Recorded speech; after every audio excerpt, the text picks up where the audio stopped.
Looking, liking, loving, তিনটা ভাগ আমি আপনাদের সামনে বর্ণনা করছি। প্রথম হলো লুকিং। আপনার সর্বপ্রথম কাজ হলো আপনার চোখ, আপনার নজরকে হেফাজত করা। অনলাইনের এই যুগে নজরের হেফাজত করা বড় কঠিন হয়ে দাঁড়িয়েছে। এই জামানায় আপনার কর্তব্য হলো আপনার নজরকে হেফাজত করা। অশ্লীল মন্দ কন্টেন্ট দেখা থেকে আপনার নজরকে হেফাজত করা।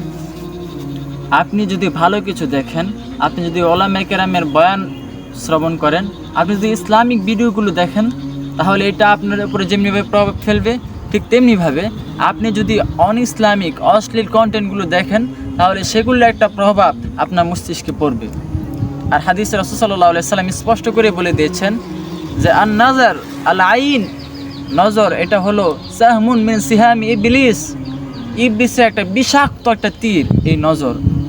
এই নজরের মাধ্যমে, এই দৃষ্টির মাধ্যমে শয়তান যে কত হাজার হাজার বান্দাকে বিপদগামী করেছে, কত হাজার হাজার মানুষকে যে শয়তানি নজরের মাধ্যমে তাদেরকে রবের পথ থেকে, সিরাতুল মুস্তাকিম থেকে দূরে সরিয়েছে, তা বলা বাহুল্য।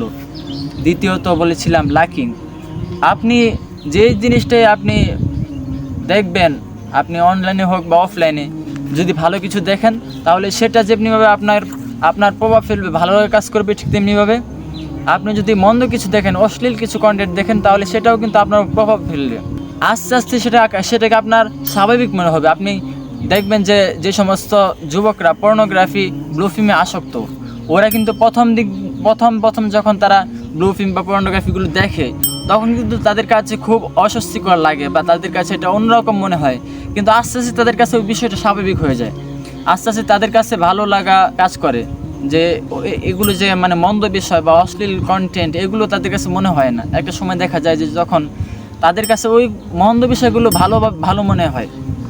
তো ঠিক তেমনিভাবে আপনি যদি লাইক করেন ভালো কিছুকে, ইসলামিক বিষয়গুলোকে, ইসলামিক কন্টেন্টগুলোকে যদি আপনি লাইক করেন, তাহলে আস্তে আস্তে আপনার ইসলামের প্রতি ভালোবাসা সৃষ্টি হবে। আর ইসলামের প্রতি, কোরআনের প্রতি, ওলামায়ে কেরামের প্রতি ভালোবাসা সৃষ্টি হয়, এটা আপনার জন্য খুবই গুরুত্বপূর্ণ এবং আখিরাতে নাজাত পাওয়ার জন্য খুবই গুরুত্বপূর্ণ একটি বিষয়।